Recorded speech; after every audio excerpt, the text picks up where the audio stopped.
우리 함께 인사하겠습니다. 잘 나오셨습니다. 성도님 얼굴만 봐도 은혜가 됩니다. 사랑하고 축복합니다. 사랑하고 축복합니다. 교회의 신비 9번째 말씀입니다. 교회는 새 사람으로 변화받는 곳이다 라는 제목으로 말씀의 은혜를 함께 나누겠습니다. 찰스 디킨슨이라고 하는 문학가가 있지요. 이분이 쓴 소설 중에 두 도시 이야기라고 하는 소설이 있습니다. 이 내용 중에 이런 내용이 하나 있는데요. 영국인 죄수가 프랑스에 있는 감옥에 수감이 되어서 오랜 시간 복역을 했습니다. 왜 그렇게 오랜 시간 복역했는지는 알 수 없지만 아무래도 스파이라든지 또 서로 이 전쟁이나 적대적 관계 속에서 이 사람이 수감이 된 것으로 보입니다. 이 영국인 죄수는 어두운 감옥에서 오랫동안 지내야만 했습니다. 이 좁은 감방 안에서 지내다 보니까 그 생활에 어느 정도 익숙해졌습니다. 그러다가 복역 기간이 끝나고 그는 영국으로 돌아가서 예전에 살던 넓은 집에서 살 수 있게 되었습니다. 사람들이 생각할 때 이제는 좀 편한 삶을 살 수 있겠구나. 프랑스 감옥에서 그 독방에 갇혀서 힘들게 살았으니 그것도 오랫동안 복역을 했으니까 이제 풀려났으니 이제 자유롭고 편한 삶을 살 수 있겠구나 이렇게 생각을 했습니다. 그런데 정작 그 사람은 편하지가 않았던 거예요. 집은 넓었지만 그것이 익숙하지 않았던 것이죠. 그에게 익숙한 곳은 좁은 감방이었습니다. 어둡고 조명도 별로 좋지 않은 곳, 햇볕도 잘 들어오지 않은 그 좁은 감방이 그에게 있어서는 너무나도 익숙한 곳이 되어버렸던 것이죠. 그래서 넓은 집에서 빛이 환하게 들어오는 그 집이 전혀 익숙하지 않고 오히려 어색하게 느꼈던 것입니다. 그래서 그는 결단을 내립니다. 거실 안에다가 벽돌을 쌓아놓고 어둡고 좁은 감방과 같은 곳을 만드는 거예요. 그리고 자신을 그 안에 가두게 되었습니다. 그리고 그 안에서 살게 되었어요. 넓은 집, 햇볕 잘 들어오는 자신의 집은 너무 불편해서 그렇게 벽돌을 쌓아놓고 빛도 잘 들어오지 않고 조명도 밝지 않은 그곳에서 그는 평생을 살아가게 되었다는 것입니다. 그곳이 너무 편하고 그곳이 너무 익숙하고 너무 마음의 안정감을 준다고 그는 그렇게 느꼈던 것이지요. 이 소설 가운데 나와 있는 이 내용은 습관에 대해서 우리에게 교훈해 주고 있습니다. 습관이 참 중요해요. 어떤 삶의 방식으로 살아가느냐, 어떤 삶이 나에게 익숙하냐, 그것이 참 중요하죠. 그것이 좋은 습관이면 너무나 좋겠지만 좋지 않은 습관임에도 불구하고 예전에 늘 해왔고 예전에 늘 그렇게 살아왔기 때문에 그것이 좋은지 그런지 판단할 그러한 능력도 다 사라져버리고 그냥 익숙한 것이 좋은 것이다 이렇게 생각하면서 사는 경우들이 있을 수 있다는 것이죠. 찰스 두히그라고 하는 기자가 있습니다. 이 기자가 쓴 습관의 힘이라고 하는 제목의 책이 있습니다. 제가 몇 번 말씀드린 책입니다. 이 찰스 두히그는요, 습관을 고치기 위해서 의도적으로 새로운 습관을 반복해서 예전에 잘못된 습관을 덮어야 한다 이런 주장을 그 책에서 펼치게 되었습니다. 그가 그 사실을 깨닫게 된 것은 한 뇌수술 환자를 관찰하면서부터였습니다. 그 뇌수술 환자는 기억을 다 잃어버렸어요. 뇌의 어느 한 부분을 잘못 건드리는 바람에 그 전에 가지고 있었던 그 기억들을 다 잊어버린 것이죠. 그는 수술 후에 집으로 돌아오게 되었습니다. 그런데 집에 돌아와서 누가 가르쳐주지도 않았음에도 화장실을 잘 찾아가는 거예요. 그리고 매일 아침마다 동네 주변을 산책하고 어김없이 집으로 잘 찾아왔던 것입니다. 하도 희한해서 집 구조를 그려보게 했습니다. 전혀 처음 보는 집이에요. 그 사람에게는. 이전에는 분명히 살았지만 그의 기억 속에는 그의 집 구조를 그려낼 수가 없었습니다. 집 구조를 한번 그려보십시오. 방이 어디 있는지, 화장실이 어디 있는지, 거실이 어떻게 되어 있는지, 2층에는 방 구조가 어떻게 되었는지 전혀 그릴 수 없었어요. 그런데 화장실은 잘 찾아갔다는 거예요. 늘 습관처럼 갔던 화장실이기 때문에 머릿속에는 기억이 없지만 몸이 반응을 하고 몸이 그대로 그 자리로 가게 되었다는 것이죠. 그리고 그는 수술하기 전에 매일 아침마다 동네 주변을 산책을 했습니다. 그것이 그의 습관이 되었고 그의 몸으로 그것이 굳어지게 되었던 것이죠. 동네 주변을 그려보라고 했더니 전혀 못 그립니다. 여러분, 예를 들어서 우리가 대전에 이렇게 살고 있지만 어디 부산에 어느 해운대 동부 아파트 주변을 그려보라고 하면 저는 그 동네에 오래 살았기 때문에 그릴 수 있지만 여러분들 그려보실 수 있겠어요? 전혀 가본 적도 없고 기억에도 없는 곳이지 않습니까? 그 사람이 그런 거예요. 뇌수술 이전에는 그곳에서 살았지만 뇌수술 이후에는 전혀 딴 곳으로 느껴졌던 것이죠. 내가 여기서 언제 살았지? 전혀 그가 그곳에서 살았다는 기억조차 그에게는 없었습니다.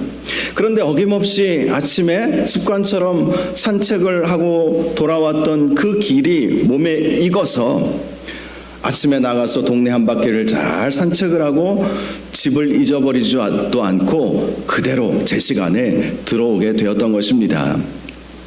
이 찰스 두이기가 이 뇌수술 환자를 보면서 습관이 참 그만큼 중요하구나. 습관이 그만큼 중요하구나. 그러면서 새로운 습관을 갖기 위해서는 이전에 습관을 가리거나 덮을 정도로 새로운 습관을 훈련하면 그것이 나에게 딱 맞는 옷을 입는 것처럼 예전에 내가 언제 그랬냐는 듯이 새로운 삶을 살 수 있게 될 것이다. 그렇게 이제 강조를 한 것이죠. 여러분, 우리가 그리스도인으로 살면서 과거의 습관 그대로 가지고 얼마든지 살 수 있습니다. 우리는 복음으로 변화받고 복음으로 영원한 생명을 얻었지만 여전히 구습에 얽매여서 살 수도 있는 문제라는 것이죠. 이 문제를 해결해야 되지 않겠습니까? 우리가 예수 믿고 복음으로 영원한 생명을 얻었는데 우리의 삶은 과거 예수 믿지 않았던 삶을 얼마든지 살 수 있다는 거예요. 그래서 우리가 제자 훈련이라든지 교회에서 양육 훈련이라든지 또 교회에서 예배드리면서 이 교회 중심의 삶을 사는 것이 참 중요하지 않겠습니까? 교회는 그런 관점에서 생각해 보면 우리의 습관을 하나님 나라 백성답게 하나님의 자녀답게 만들어 주는 곳이 바로 교회라고 할 수 있는 것입니다. 어디서 그런 훈련을 받을 수 있겠습니까? 어디서 그러한 습관을 우리에게 훈련시켜 줄 수 있겠습니까? 우리가 이제 예수 믿고 하나님의 자녀가 되어서 하나님의 백성으로서 우리는 살아가야 되는데 여전히 우리의 습관은 과거 구습에 머물러 있을 수도 있지 않겠습니까? 그것을 어디서 고침을 받고 어디서 새로운 습관을 우리가 훈련받고 어디서 우리가 교육받을 수 있겠습니까? 교회라고 하는 곳에서 우리는 훈련받고 우리의 습관을 하나하나씩 고쳐나갈 수 있는 것이죠. 구습을 벗어버리고 하나님 보시기에 거룩하고 또 경건하고 하나님께서 기뻐하시는 삶의 모습으로 우리는 살아갈 수 있게 되는 것입니다. 그래서 교회가 참 중요한 곳이고 교회가 여러 가지 기능들이 있겠지만 우리의 삶을 훈련시켜 주는 곳이 바로 교회이다라는 사실을 우리가 항상 잊지 말아야 할 것입니다. 그리스도인으로 살아간다는 것은 옛 습관을 버리는 것으로부터 시작하는 것이죠. 구원은 받았지만 습관은 여전히 옛 구습에 머물러 있을 수 있기에 우리는 옛 습관을 버리고 새 습관을 가져야 하는 것입니다. 오늘 본문 17절을 보면 이제부터 너희는 이방인의 그 마음에 허망한 것으로 행함같이 행하지 말라라고 말씀을 합니다. 지금 이 에베소서 말씀은 에베소 교인들에게 보내는 사도 바울의 편지이죠. 에베소 교인은 본래 유대인이 아니었죠. 그들은 이방인이었습니다. 전혀 하나님을 알지 못했던 사람들이었습니다.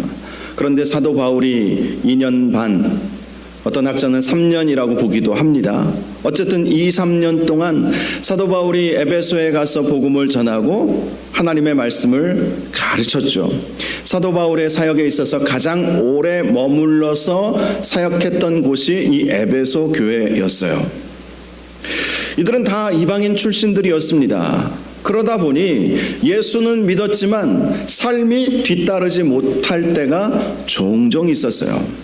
물론 유대인들이라고 안 그랬겠습니까? 여전히 바리새인들, 사두개인들 이들도 하나님의 자녀고 선민 사상을 가지고 있었지만 복음적 관점에서 보면 그들도 잘못된 그러한 모습을 보일 때도 많이 있었죠.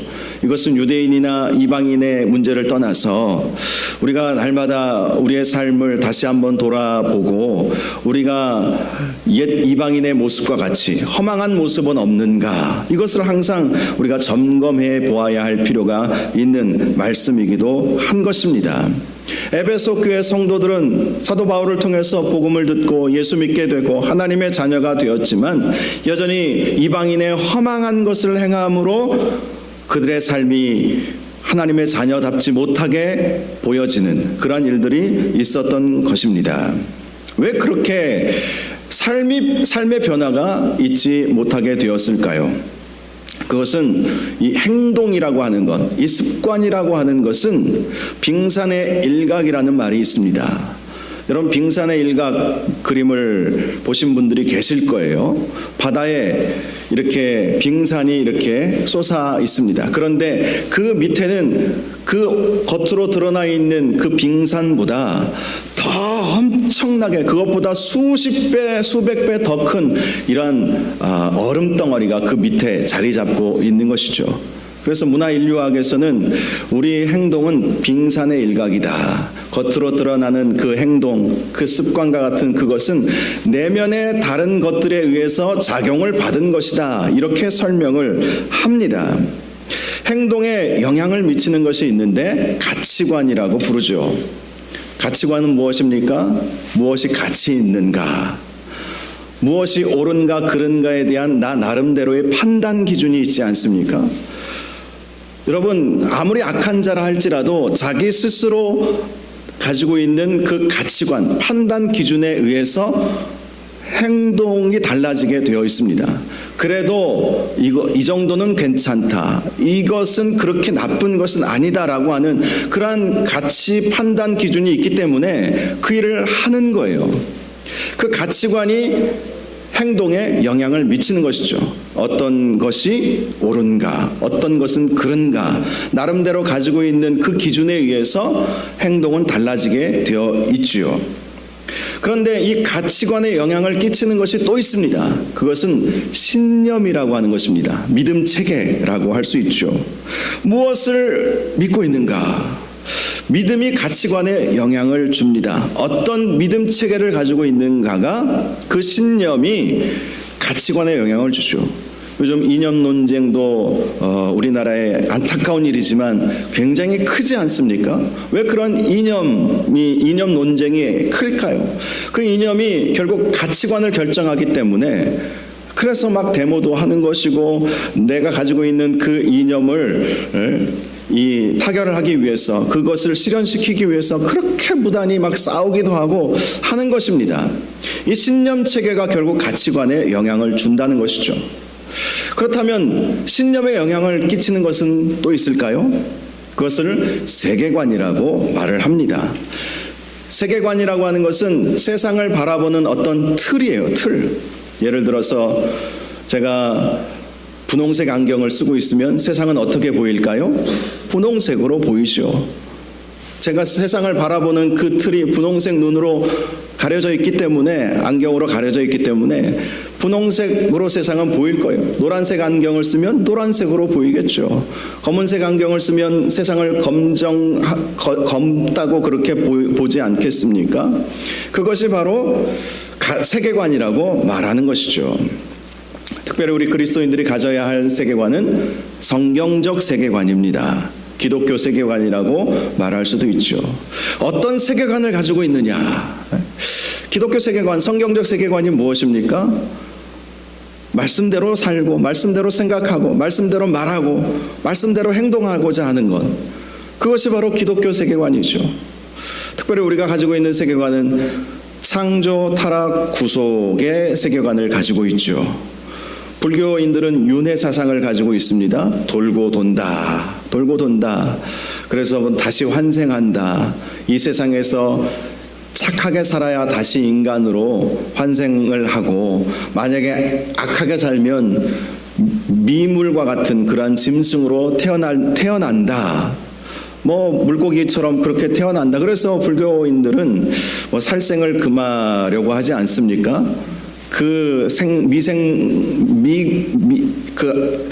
저급한 그러한 생물이라 할지라도 그것이 인간일 수도 있었기 때문에 그런 세계관을 그들은 가지고 있죠. 그런데 우리 기독교인들은 직선적 세계관이라고 그렇게 말합니다. 창조하셨고, 그러나 타락되었고, 예수 그리스도의 십자가의 은혜로 구속받게 되었다. 창조, 타락, 구속, 알파와 오메가. 우리는 그렇게 생각을 합니다. 그래서 불교나 힌두교나 이런 동양 종교와는 달리 윤회 사상 이런 것들을 우리는 믿지 않죠. 자, 바로 이러한 세계관을 우리가 가지고 있는 것이 참 중요합니다. 즉, 우리의 삶을 변화시키기 위해서는 가장 먼저 해야 할 일이 세계관을 올바로 형성하는 일이라는 거예요. 그 세계관은 하나님의 말씀을 통해서 형성되어 갈 수 있습니다.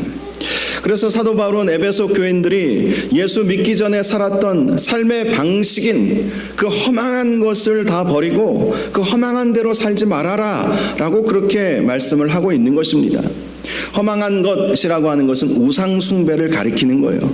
하나님을 알지 못했을 때에 에베소 교회 성도들은 우상신들을 섬겼죠. 그들은 그리스 로마 세계관에 갇혀서 분명히 살았을 것입니다. 그래서 태양을 보면 제우스 신이라고 그렇게 생각을 하고, 아폴로 신, 그런 세계관들이 그들 가운데 있었던 것이죠. 그것을 사도 바울은 허망한 것, 이방인들의 허망한 것, 우상을 섬겼던 사람들의 그 가치관, 그 세계관, 가치관, 신념체계, 그 모든 것들이 다 허망한 것이다. 그것을 버려야 한다는 거예요. 그것에 의해서 만들어진 그 삶의 방식을 버려야 한다라고 강력하게 주장을 하고 있는 것입니다. 18절을 보면 그렇게 마음에 허망한 것을 따를 때의 모습이 어떠했는지를 말씀해 주고 있습니다. 그들의 총명이 어두워지고 그들 가운데 있는 무지함과 그들의 마음이 굳어짐으로 말미암아 하나님의 생명에서 떠나 있도다. 이 말씀을 보면 허망한 것을 따를 때에 세 가지 모습이 나타난다는 사실을 알 수 있습니다. 첫 번째로 총명이 어두워진다는 것이죠. 총명은 다른 말로 지혜라고 할 수 있습니다. 그 지혜가 어두워진다는 거예요. 여러분, 우리가 이 세상 살아가면서 지식도 물론 중요하지만 지혜가 참 중요하잖아요.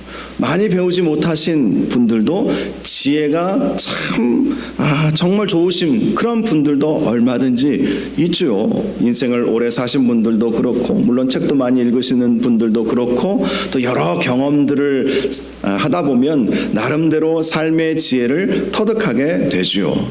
그런데 그것만으로 이 세상 살아갈 수는 없습니다. 특별히 허망한 것을 따를 때에, 이방인들의 세계관, 신념체계, 가치관을 가지고 살 때에는 총명이 어두워진대요. 제대로 지혜를 발휘할 수 없다는 것입니다. 우리는 이 세상 살아갈 때 정말 지혜가 필요합니다. 지혜로운 삶을 살아야 할 필요가 있습니다. 그런데 그 지혜가 어두워질 수밖에 없다는 거예요. 허망한 것을 따르니, 우상 숭배에 빠져 있으니 지혜로운 삶을 살 수 없다는 것이죠. 어떻게 해야 우리가 지혜롭게 될 수 있겠습니까? 잠언 9장 10절을 보면 여호와를 경외하는 것이 지혜의 근본이요 거룩하신 자를 아는 것이 명철이니라 라고 말씀을 하고 있습니다. 하나님을 경외할 때에 하늘의 지혜가 우리에게 임하게 되는 것입니다. 거룩하신 자를 알 때에 그 알므로 인해서 우리에게 명철, 총명, 지혜라고 하는 것들이 주어지게 된다는 것이죠. 저와 여러분이 기독교 세계관, 특별히 하나님의 말씀을 따라 삶으로 인해서 여호와를 경외하는 자가 얻게 되는 지혜를 얻으시기를 바랍니다. 결코 우리의 총명이 어두워져서는 안 됩니다. 우리의 지혜를 사탄에게 빼앗겨 버려서는 안 됩니다. 하나님은 우리가 지혜로운 삶을 살기를 원하십니다. 그 지혜로운 삶은 하나님을 경외할 때 오게 되는 것이고, 하나님을 알아갈 때에, 하나님을 우리가 알아간다는 것은 하나님의 말씀을 통해서 알아갈 수 있지 않습니까? 하나님의 말씀을 통해서 하나님을 알아가면 알아갈수록 우리가 더욱더 지혜롭게 될 수 있다는 것이죠. 다음으로 허망한 것을 따를 때 무지함이라고 말씀을 합니다. 무지함. 이 무지함은 세상 지혜의 무지함을 말하는 것이 아니라 하나님을 알지 못하는 무지함을 말하는 것입니다. 하나님을 모른 채 살아간다는 거예요. 그런데 하나님은 하나님을 우리에게 보여주셨습니다. 하나님께서 하나님을 보여주시는 두 가지 방법이 있어요. 첫 번째는 일반 계시의 방법입니다. 두 번째는 특별 계시의 방법이죠. 일반 계시는 세상에 하나님을 알만한 것들을 보여주시는 것, 그래서 세상 자연 만물을 통해서, 역사의 흐름을 통해서 하나님을 알아갈 수 있도록 하나님은 그렇게 만들어 주셨다는 거예요. 우주만 바라봐도 그 무한한 우주, 우연히 이 우주가 생겼다고 어떻게 우리가 그렇게 확신할 수 있습니까? 우주에 대해서 알면 알수록, 별에 대해서 알면 알수록, 또 이 지구도 마찬가지예요. 이 지구의 모든 움직여지는 그러한 모든 것들을 보면 볼수록 하나님을 우리는 얼마든지 알아갈 수 있습니다. 그것을 일반 계시라고 말해요. 또 하나 특별 계시는 하나님께서 직접 나타나셔서 또 직접 말씀하여 주셔서 또 우리가 가지고 있는 이 성경 말씀들을 통해서 하나님 자신을 보여주시는 것을 특별 계시라고 하죠. 그런데 일반 계시를 통해서도 하나님을 전혀 알지도 못하고 깨닫지도 못하고, 특별 계시를 통해서도 말씀이 이렇게 주어졌음에도 불구하고 하나님을 모르는 사람들이 세상에 얼마나 많이 있습니까?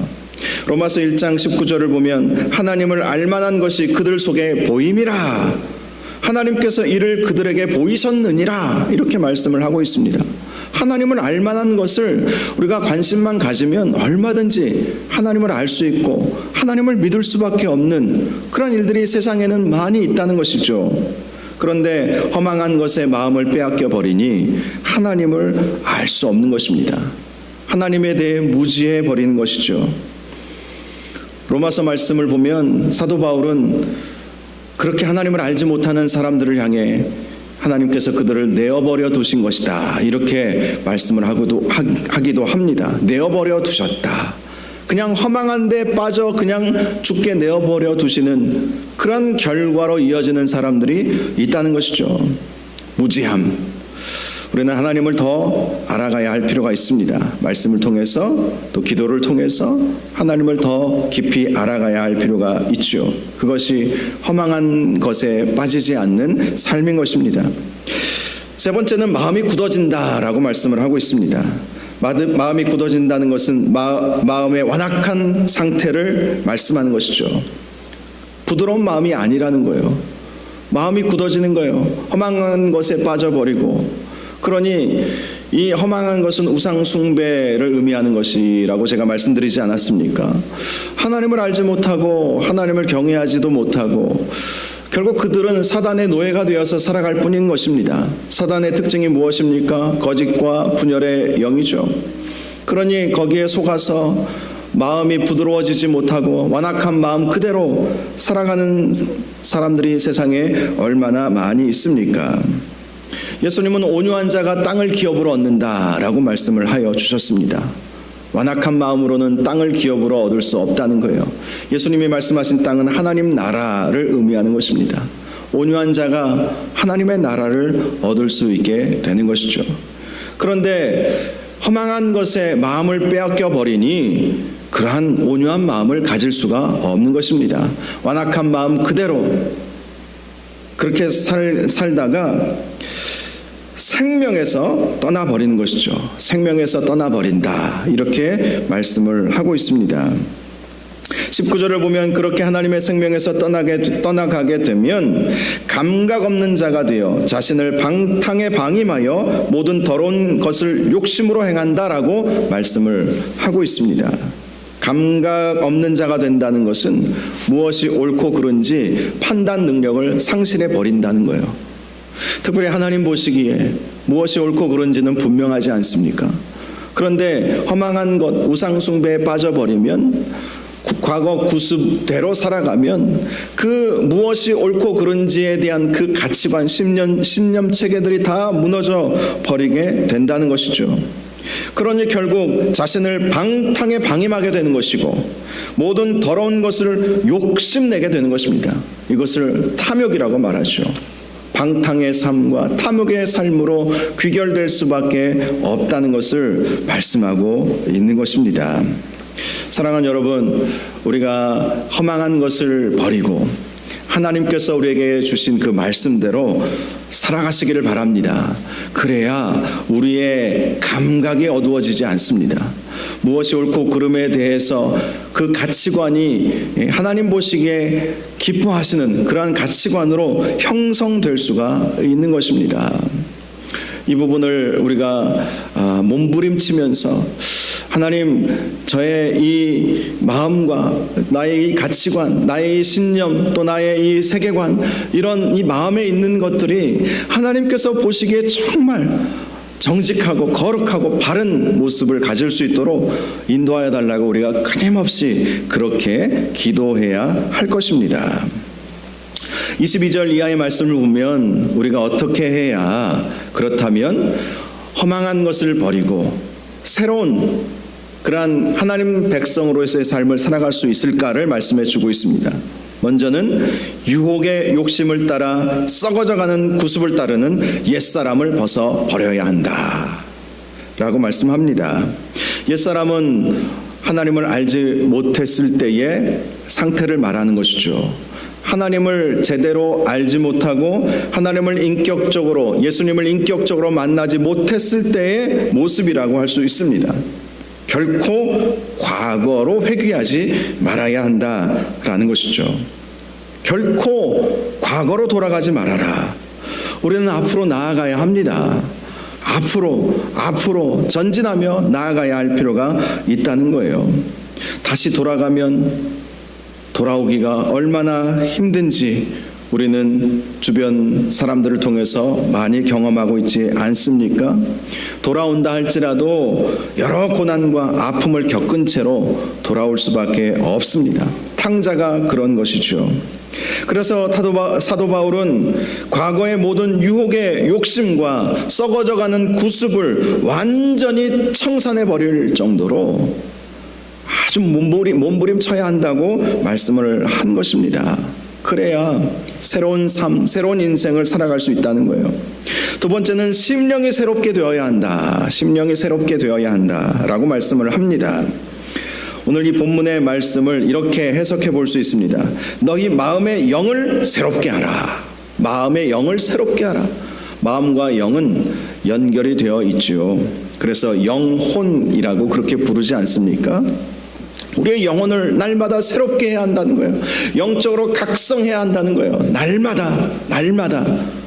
이 영적 각성은요, 예수 처음 믿게 되었을 때 한 번 했다고 끝나는 것이 아닙니다. 죽을 때까지 우리가 항상 추구해야 할 것이 이 영적으로 깨어있는 것, 영적 각성이라고 할 수 있습니다.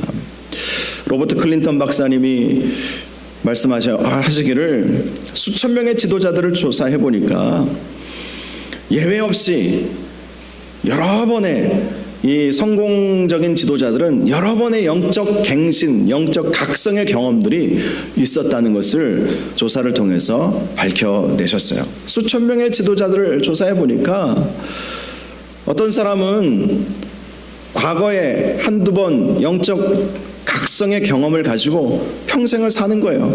그런데 그렇게 유지가 되면 그나마 다행이지만 그렇게 유지될 수 없다는 거예요. 왜냐하면 워낙 유혹 많은 세상을 우리가 살아가고 있기 때문에, 사단은 호시탐탐 우리를 노리고 있기 때문에, 그래서 우리는 한 번씩 영적 갱신의 경험들을 해야 한다는 거예요. 부흥회를 통해서든지 아니면 특별 작정 기도를 통해서든지, 우리가 때로는 우리의 삶을 돌이켜보면 이거 아닌 것 같은 그런 느낌을 가질 때가 있지 않습니까? 이렇게 살면 안 될 것 같은데, 이럴 때 그때가 하나님께서 우리에게 주시는 신호죠. 너 다시 한번 깨어 기도의 자리로 나아가라. 다시 한번 너의 심령을 새롭게 해야 할 때가 바로 지금이다. 그것을 하나님께서 말씀하여 주시는 때가 오는 거예요. 그것을 놓치지 말고 우리의 심령으로 늘 새롭게 변화를 받아야 한다는 거예요. 영적 각성의 시간을 우리가 가져야 한다는 것입니다. 나태해지지 않도록 하기 위해서라도 끊임없이 우리 자신을 새롭게 갱신하고 각성하고 다시 한번 기도하고 다시 한번 말씀으로 돌아가고, 그런 모습을 우리가 꾸준히 가져야 한다는 거예요. 그래야 허망한 것에 우리 마음을 빼앗기지 않는다는 것입니다. 세 번째는 새 사람을 입으라 라고 말씀합니다. 새 사람을 입으라. 이 새 사람은 예수 그리스도를 말씀하는 것이죠. 예수 그리스도로 옷 입으라고 말씀하는 것입니다. 과거 유대인들은 겉옷이 없었어요. 한 벌씩 가지고 있었습니다. 그래서 재산 목록 1호가 겉옷이었습니다. 겉옷을 갈아입는다는 것은요, 완전한 새로운 삶을 사는 것을 의미하는 것이었어요. 바로 예수 그리스도로 옷을 새롭게 갈아입으라. 예전에 입었던 그 옷을 다 벗어버리고 예수 그리스도로 옷 입어라. 내 생각과 내 모든 가치관과 그 모든 것을 그리스도께로 집중하고 주님께 맞추는 그러한 삶을 살아가야 한다는 것입니다. 오늘 본문의 교훈은 우리가 새 사람으로 살아가기 위해서는 교회가 중요하다는 것입니다. 제가 오늘 여러분들에게 드리고 싶은 말씀이 바로 이것입니다. 교회가 너무나도 소중한 곳이고, 교회를 통해서 우리는 구습을 벗어버리는 훈련을 받게 되죠. 그리고 교회를 통해서 우리의 영성이 날마다 갱신되는 경험도 하게 됩니다. 교회는 하나님의 말씀을 통해서 우리를 새롭게 만들어주는 곳이라는 것을 우리가 꼭 기억하시기를 바랍니다. 제가 수십 년간 목회하면서 교회 중심으로 사는 분들 치고 세상으로 다시 떨어져 나가시는 분들 거의 못 봤습니다. 한 분도 사실 못 봤다고 해도 과언이 아니에요. 교회를 얼마나 사랑하고 교회에 머물기를 좋아하고 또 교회 중심으로 또 교회에서 직분도 받고 사명도 감당하면 그의 인생은 점점 성숙되어져 간다는 것을 저는 늘 보았습니다. 여러분들도 아마 보셨을 거예요. 그런데 교회도 가끔씩 한번 겨우 목사가 전화 한번 해야 마지못해 나오는 분들은 삶도 잘 풀리지 않을 뿐만 아니라 시험 오고 어려움이 오고 그러면 그냥 나가 떨어져 버리는 경우들도 참 많이 있죠. 여러분, 교회가 내 생명의 중심이다. 항상 그 생각을 놓치지 마시길 바랍니다. 교회를 통해서 우리의 믿음이 자라갈 수 있는 것이고 우리의 습관을 훈련받는 곳이 교회다. 그래서 우리를 새 사람으로 만들어 주는 곳이 교회다라는 것을 항상 기억하시고 교회를 중심으로 살아가셔서 새 사람으로 변화받고 옛 습관들은 다 버리고 점점 성화되어 가시는 저와 여러분들 되시기를 주님의 이름으로 축원합니다. 기도하겠습니다. 거룩하시고 존귀하신 아버지 하나님, 옛 구습을 우리는 벗어버리고 새 사람을 입어야 하는 줄로 믿습니다. 교회는 주님께서 우리를 새 사람 되도록 하시기 위해서 세우신 하나님의 그러한 기관인 줄로 믿습니다. 하나님, 교회를 통해서 우리가 말씀으로 잘 훈련받아서 예습관을 따라 살지 않게 하여 주시옵시고, 하나님 나라 백성으로서 하나님 보시기에 기뻐하시는 그러한 삶으로 점점 변화되는 저희 모두가 될 수 있도록 인도하여 주시옵소서. 예수님의 이름으로 기도하옵나이다. 아멘.